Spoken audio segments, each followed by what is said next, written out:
We're going to talk about dysrhythmias that occur in the ventricles. So the first one we're going to talk about are called PVCs, premature ventricular complexes. Now, essentially what these are extraventricular contractions. They're usually caused by some type of electrical irritability in the ventricles. So what happens here, the PVC is actually a very abnormal, wide, and bizarre QRS complex, and it occurs earlier than the next expected beat of the underlying rhythm. So when you think about PVCs, some things that can cause them, medications can cause PVCs, especially decongestants, antihistamines. They're very common for doing that. Illegal drugs. Alcohol, you'll probably encounter patients if you work in the ER that come in and they have taken illegal substances such as cocaine, and what you see is they have very frequent PVCs.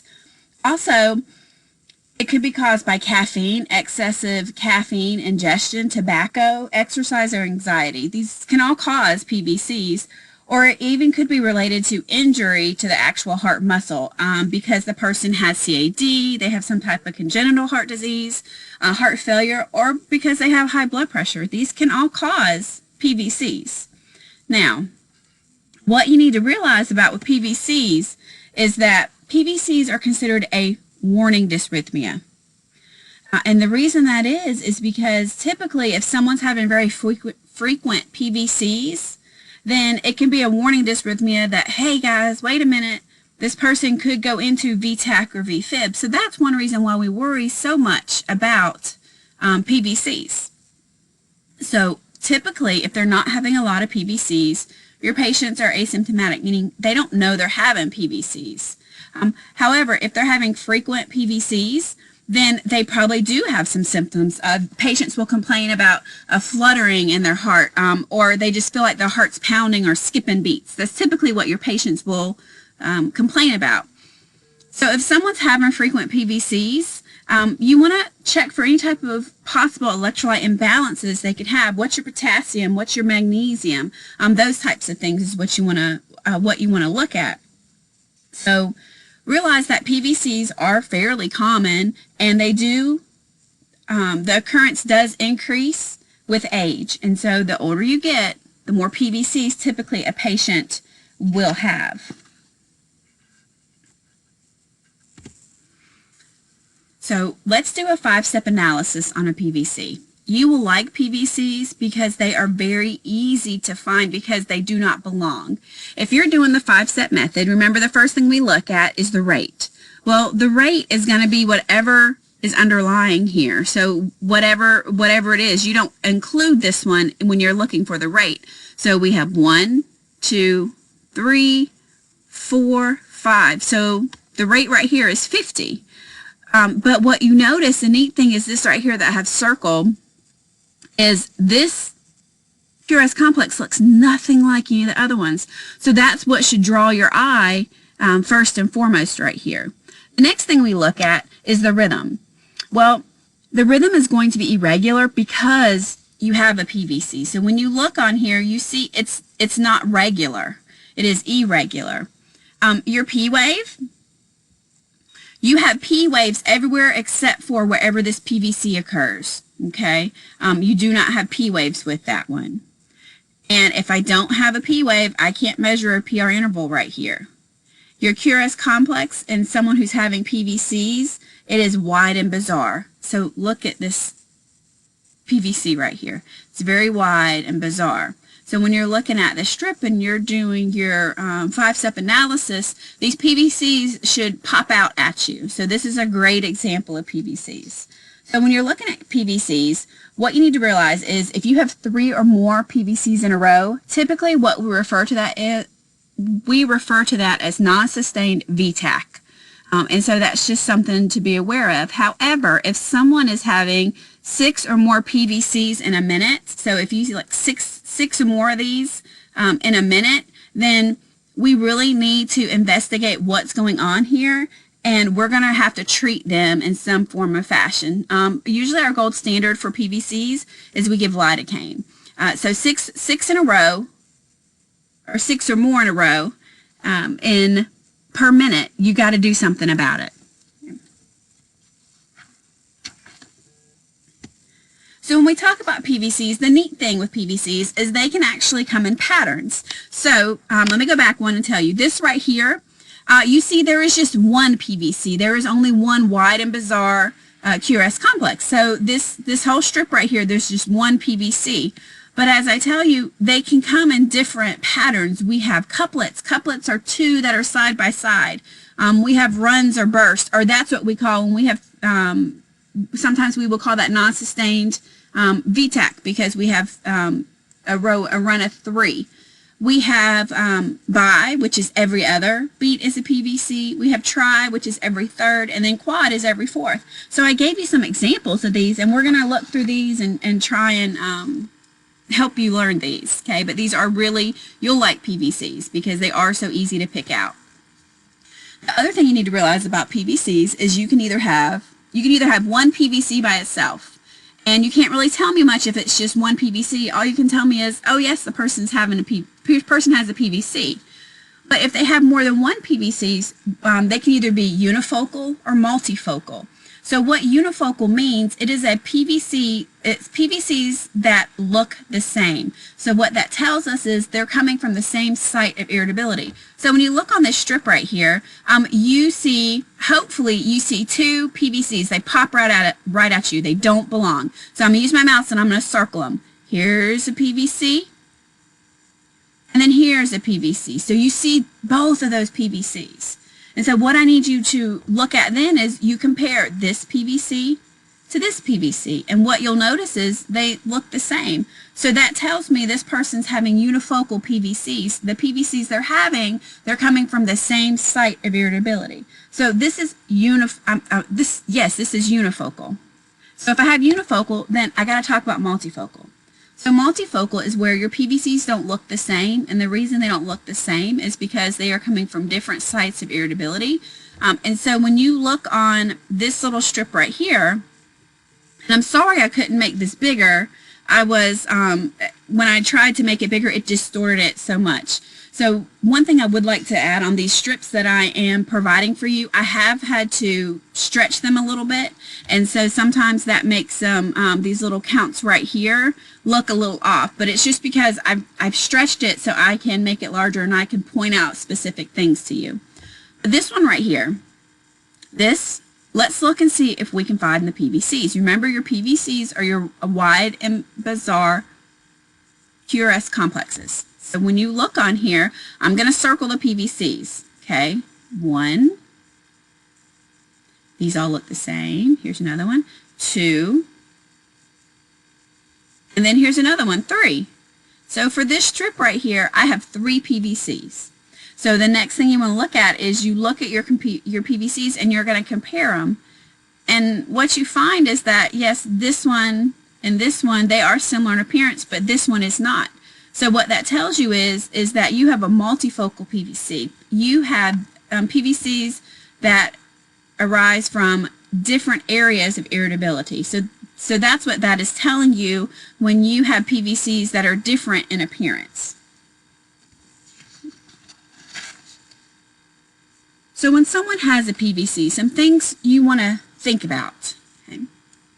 One is it just an occasional PVC? Because if it's just an occasional PVC, then it doesn't necessarily require treatment. If someone's having frequent PVCs, we want to try and figure out what's causing it. As I've already told you, you want to look at what are their electrolytes, specifically what is their potassium, what is their magnesium.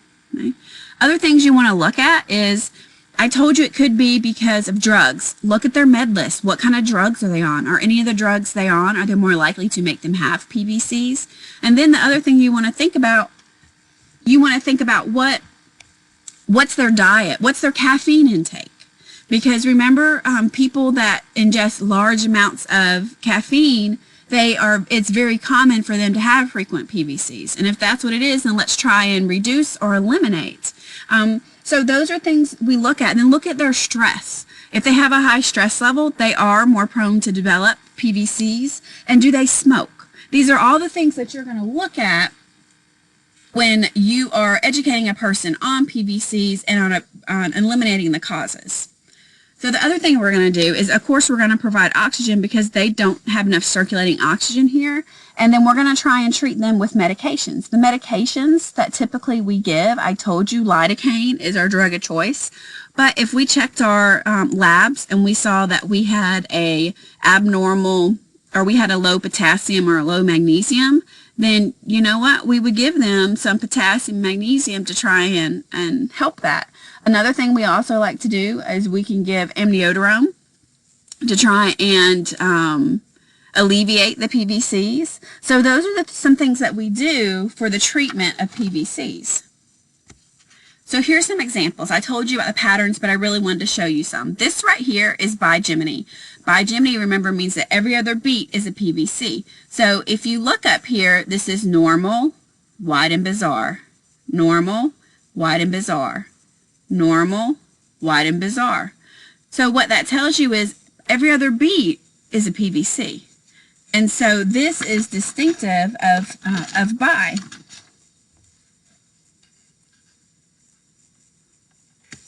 Okay, so here's another example of bigeminy. This is a multifocal bigeminy. So again, every other beat is a PVC, and I'll take a little arrow and circle them. You have 1, 2, 3.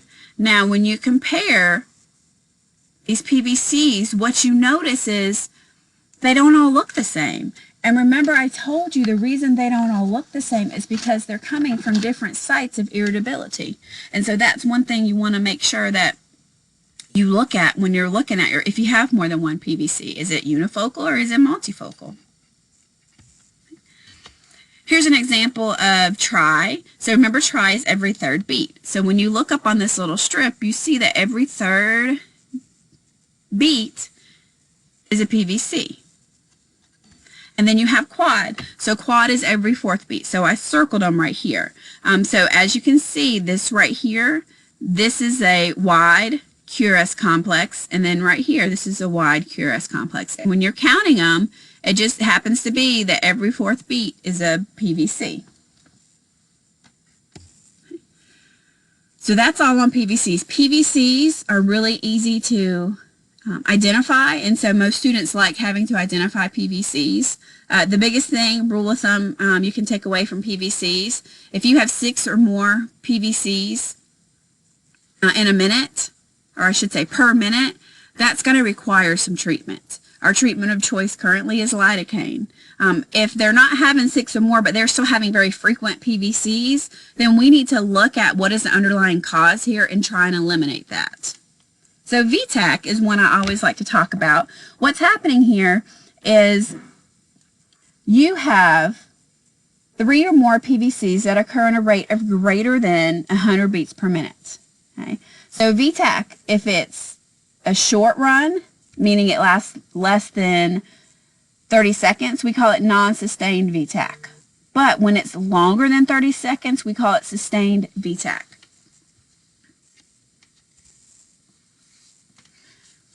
So I always like to talk about what are some causes of VTAC. There actually is a lot of causes. You always look at your electrolytes. A low potassium, a low magnesium can definitely cause VTAC. That's why it's so important that you know your patient's electrolyte status. A heart failure can also lead to VTAC, any type of underlying heart disease. Drug toxicity. We can actually cause VTAC with some of the medications that we give. So that's one reason why it's so important to know what some of the side effects are from the medications that you do provide to your patients. Now, if you're doing the 5-step method on VTAC, because I always like to give you the 5-step method because I feel like it just helps you in the beginning to know what characteristics you're looking for. Your rate, it's going to vary, guys, but typically your ventricular rate is between 100 and 200 beats per minute. Okay. Your rhythm, usually in VTAC, it's regular, but please underline usually, because if it's regular and then it starts becoming unregular, what that lets you know is that person's getting ready to convert. And typically what they'll convert to is they'll convert to VFib, or they'll convert to some type of a block. But overall, when you're looking and you're analyzing, VTAC is regular. Now, remember the third step is P waves. Well, P waves typically are absent in VTAC because this is a ventricular dysrhythmia here. So if you do have any P waves, they don't have any relationship to the QRS complex. So if I don't have P waves, remember, you cannot measure your PR interval. So here's the thing with VTAC. We consider VTAC to be extremely unstable. If it occurs just in short bursts and it only causes a few symptoms, however, remember, if it's sustained VTAC, then what that tells you is that person is not perfusing, and that's an issue there. VTAC is the most common initial rhythm that occurs, or I should say dysrhythmia that occurs in cardiac arrest. So these examples over here, both of these are great examples of VTAC right here. When you're looking at them, what you see is you see wide and bizarre QRS complexes that are greater than 0.12 seconds. Here's another great example. So when you're looking at this one, let's do the 5-step method on it, okay? So the first thing you look for is you look at your rate. So you would count all your number of complete QRSs and you would get your rate. Then what you're going to look at, you're going to look at your rhythm to see if it's irregular or regular. Well, this one I've kind of already done it for you. So this actually is regular. And then you look at your P waves. Well, when you look here, I don't see any P waves. Okay, there's no P waves in here. Well, if I don't have P waves, can I measure a PR interval? And the answer to that's no, you can't. And then what I look at my QRS complexes. When you're looking at your QRS complexes, what you see is that these are very wide and they're very bizarre. So that's your key features, guys, in your VTAC.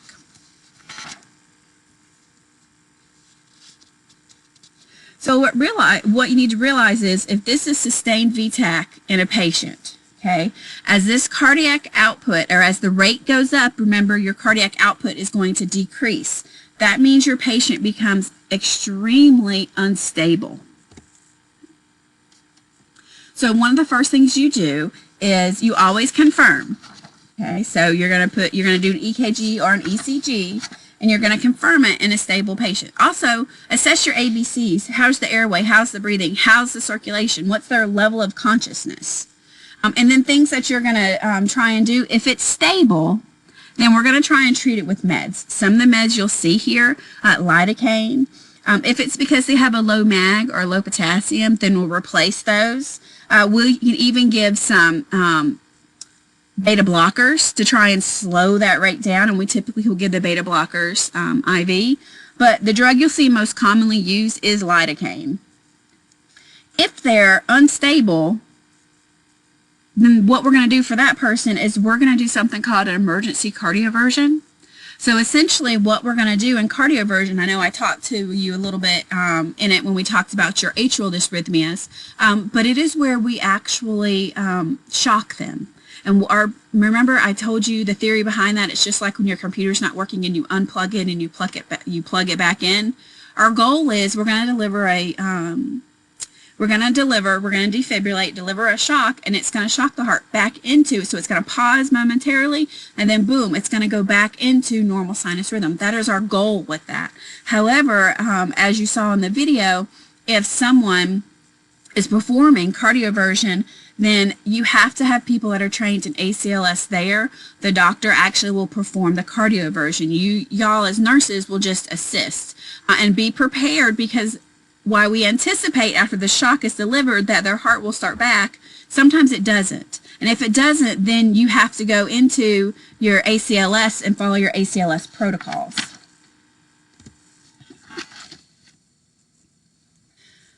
So I've talked about PVCs. I've talked about VTAC. Now let's talk about VFib. Okay. So VFib is essentially chaos in the ventricles. What's happening in VFib is you have lots of impulses and they're firing, but they're firing in a totally disorganized manner. So what happens is the ventricles, they're not able to contract. So realize if your ventricles aren't able to contract, then they're not able to perfuse the body.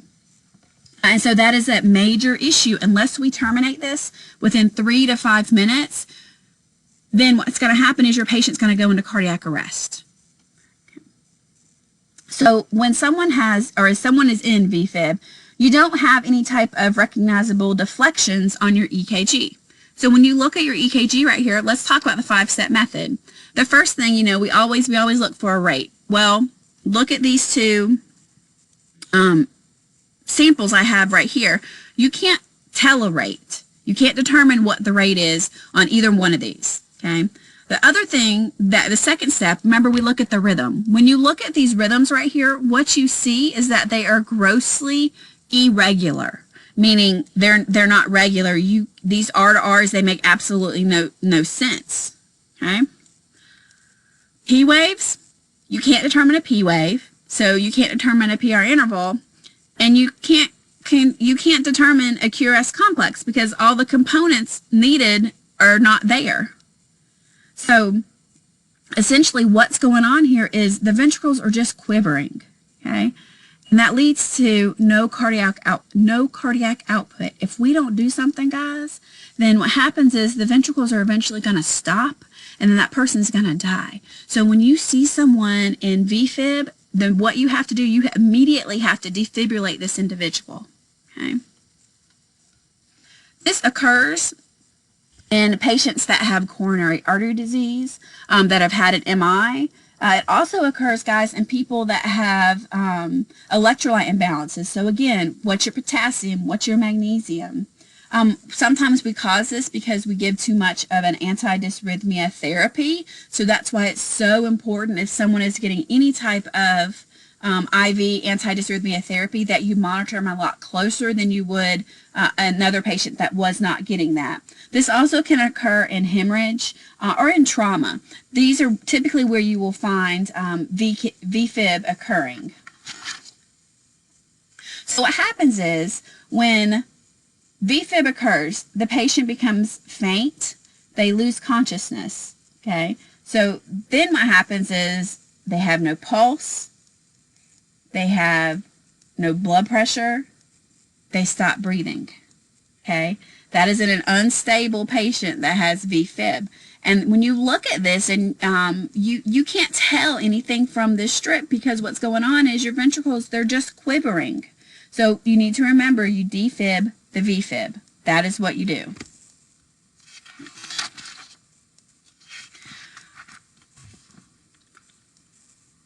So what I always like to put, I always like to find something that tries to make it stick in your brain. So I found this little YouTube video that talks about defibrillation, because that's what you do. You put them on the monitor, you make sure they're in VFib. If they're in VFib, if they're in unstable VFib, then what you're going to do is you're going to shock them. Okay, because remember, you're trying to restart that heart and you're trying to get normal sinus rhythm. That is what you were trying to do. So the other thing I always like to talk about here is I always like to talk about PEA. So realize if a patient is not breathing and they have no pulse, despite the appearance of an organized electrical activity on the cardiac monitor, that's actually a clinical situation. It's called pulseless electrical activity. We refer to it in the clinical setting as a PEA. So what we do if someone has a PEA, we are going to make sure that we treat them very aggressively. If they're not breathing, okay? So you need to do CPR, you have to give them oxygen, you might have to intubate them. You got to figure out what's going on here, okay? No matter what's on your monitor, remember, if your patient does not have a pulse and they're not breathing, you got to start CPR. Now, there's multiple reasons for a PEA. I've listed just some of them here, but realize there's lots of them. So here's the issue, though, is finding out the cause and fixing it in the short 3 to 5 minute window that you have. It's very, I should say it's highly unlikely that you will. So unfortunately, with PEAs, the prognosis is not very good. Okay? So that is why when you have a patient that becomes or has PEA, you're going to make sure that you start your CPR. They're going to need oxygen. They're going to have to be intubated. You look and try and figure out what is going on and see if you can treat it. And then your medications are per your ACLS protocol.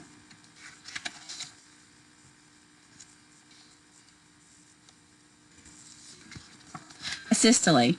Okay, guys, I'm going to do the 5-step method on this one, but you should all be able to get this one.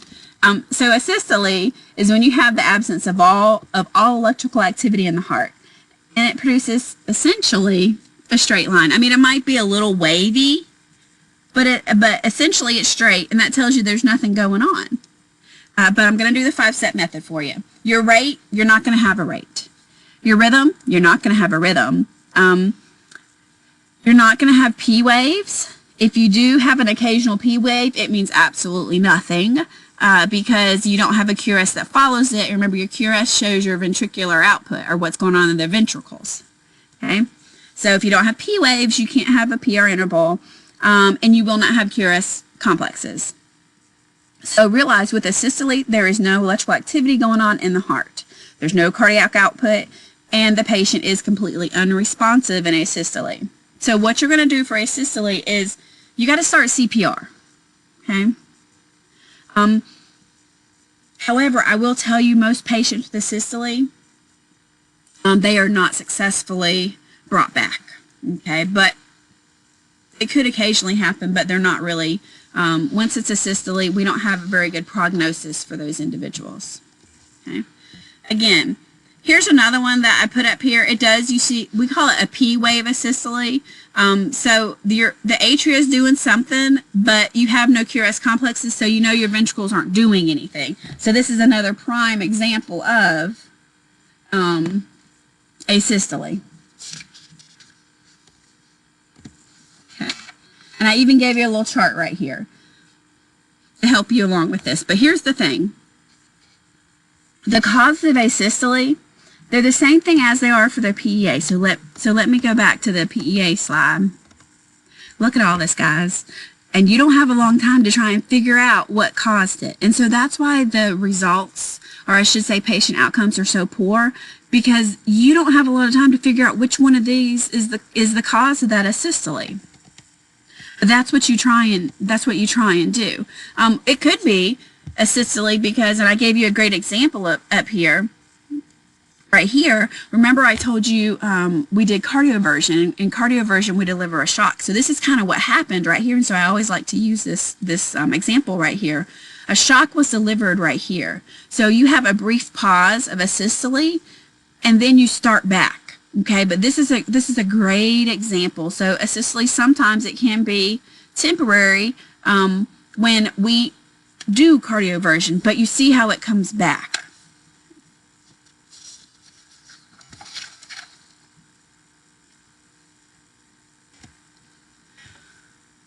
So those are all the rhythms, all your ventricle rhythms that we're going to talk about. I always like to talk about some artifact, because essentially what artifact is, it's a distortion of the EKG.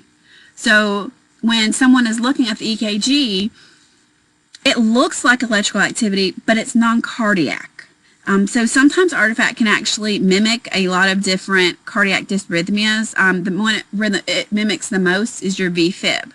So that's why you have to assess your patient. Before you do any type of interventions, you always have to assess. So I gave you some great examples. We'll go through some great examples, but some causes of artifact, and I'm sure y'all have probably come into contact with some of these in your practice.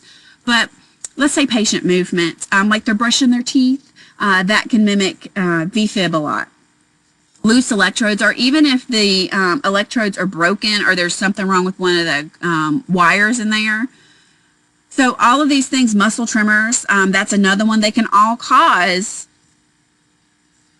EKGs that look like something that it should not be, but it's not cardiac in nature. This is a great example of loose electrodes. Okay. And then here's muscle tremors. Okay.